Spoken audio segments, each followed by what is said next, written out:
Personne n'allait interdire à la population de Kinshasa de se défendre contre les Tutsis qu'ils connaissent bien. Ils les ont vus à l'heure. Tuant pour arracher des voitures, tuant pour occuper des villas, tuant pour violer les femmes et arracher des filles, tuant pour piller les banques. Ils pouvaient faire le tri entre les civils et les militaires? Mais lorsque les civils Tutsis, certains de ces civils Tutsis, avaient pris des armes données par leurs frères militaires et tiré sur leurs voisins, les voisins quand même ne sont pas aveugles, ils les voyaient. Et le voisin, donc les Congolais, n'étaient pas armés. Qu'est-ce qu'ils devaient faire? Il fallait qu'ils se défendent avec le moyen de bord. Ils l'ont fait. C'est leur droit. Messieurs, je vais dire avec force, c'est leur droit de se défendre contre ces assassins. Oui, comment est-ce que vous réagissez, vous, aux plaintes contre vous et votre entourage? Vous avez entendu ça? Oui, ça c'est plainte pour incitation au meurtre. Comment est-ce que vous réagissez, vous, sur le plan personnel? Qu'est-ce que ça vous fait sur le plan personnel? Je n'ai incité personne au meurtre. Quel meurtre? Vous venez dans un pays d'autrui, tuer les citoyens de ce pays, et vous dites, quand ils se défendent, ils commettent un meurtre. C'est un meurtre, ça. Pourquoi, lorsque l'armée rwandaise était présente à Kinshasa avec votre accord, puisque vous étiez alliés, vous n'avez pas dénoncé les pillages, les meurtres que vous dites, dont vous venez de parler à l'instant? Et pourquoi sont-ils partis, si je ne l'avais pas fait? Mais ça a duré un an. Ça a duré un an, nous étions des alliés. Et quand il y a des contradictions, on les traite entre alliés. On ne les traite pas devant les places publiques. Ils avaient fait partir parce qu'ils se comportaient mal, à votre avis? Parce que d'abord, ils ont massacré des gens sans que le gouvernement congolais sache à Bandaka et à partir de Kisangani. Deuxièmement, parce qu'ils se conduisaient en pays conquis, tuant, pillant, je viens de le dire. Et puis, ils se sont même immiscés dans la politique intérieure de notre pays. Est-ce que ça n'est pas, excusez-moi, est-ce que ça n'est pas relativement normal dans la mesure où vous avez fait appel à eux pour arriver au pouvoir? Ils ont demandé quelque chose en échange. Ou vous y attendiez? Enfin. Messieurs, notre alliance est une alliance d'intérêt. Comment allait-il durer au pouvoir si nous n'avions pas, nous, forces armées congolaises, maintenu les Hutus en état d'incapacité opérationnelle? Ils en avaient besoin.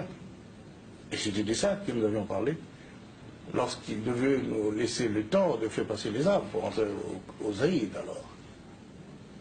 Nous n'avions qu'une mission, chasser la dictature chez nous et démocratiser la société. Les deux, nous sommes contents de ce qui s'était fait. Mais ils ont voulu maintenant plus. Oui. Ils ont voulu être le maître de notre pays. Et ça, c'est impossible. Avez-vous échappé à des tentatives d'attentat? Pardon? Avez-vous échappé à des tentatives d'attentat? On en parle, mais ils ont comploté. En fait, c'est vrai, ils ont comploté, ils ont monté un coup d'État le 2 août pour essayer de m'assassiner, prendre le coup à... vous savez la suite.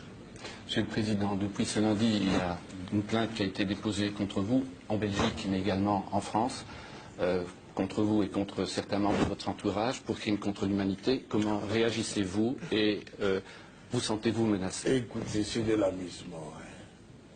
Crime contre l'humanité. Qui avions-nous tué? Et moi et mon entourage. Nous n'avons tué personne. Mais il faut le prouver. Mais le 25 août, par exemple, vous avez lancé un appel à la radio demandant à la population de prendre les flèches, les lances pour se battre. Et vous avez dit, sinon nous allons être l'esclave des Tutsis. Est-ce que vous ne considérez pas que cet appel a incité la population à s'en prendre à des civils Tutsis, notamment des femmes et des hommes qui n'avaient rien à voir avec la guerre? Madame,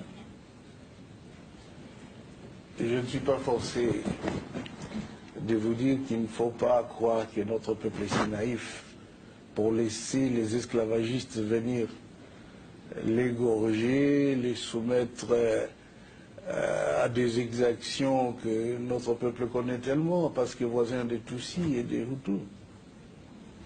Et vous vouliez que le peuple congolais ne défende pas, par l'appel de son chef, son territoire, sa vie. Qu'est-ce que c'est pour un pays? Même chez vous ici en Europe, on a fait des appels pour vous défendre contre le nazisme. Et alors, vous voulez que les Congolais laissent venir d'autres nazistes, d'autres racistes, les occuper et qu'ils ne se battent pas parce qu'ils n'ont pas d'armes? Ils peuvent utiliser nos flèches et tous les moyens qui se trouvent dans leurs mains. Et ils l'ont fait.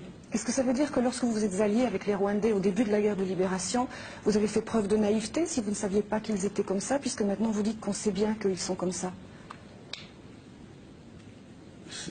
La question, mais est-ce que vous avez mal choisi, est-ce que vous avez mal choisi vos alliés? Nous n'avons pas mal choisi les alliés. Dans la politique, il y a la tactique. Et puis, c'est momentané les alliances parfois. Et lorsque ça tourne mal, chacun a son intérêt de son côté parce qu'il sait pourquoi il a fait l'alliance. Je n'ai pas mal choisi mes alliés parce que c'était un bon choix. Ce sont les alliés qui ont tourné Kazakh. Justement. Et non, non.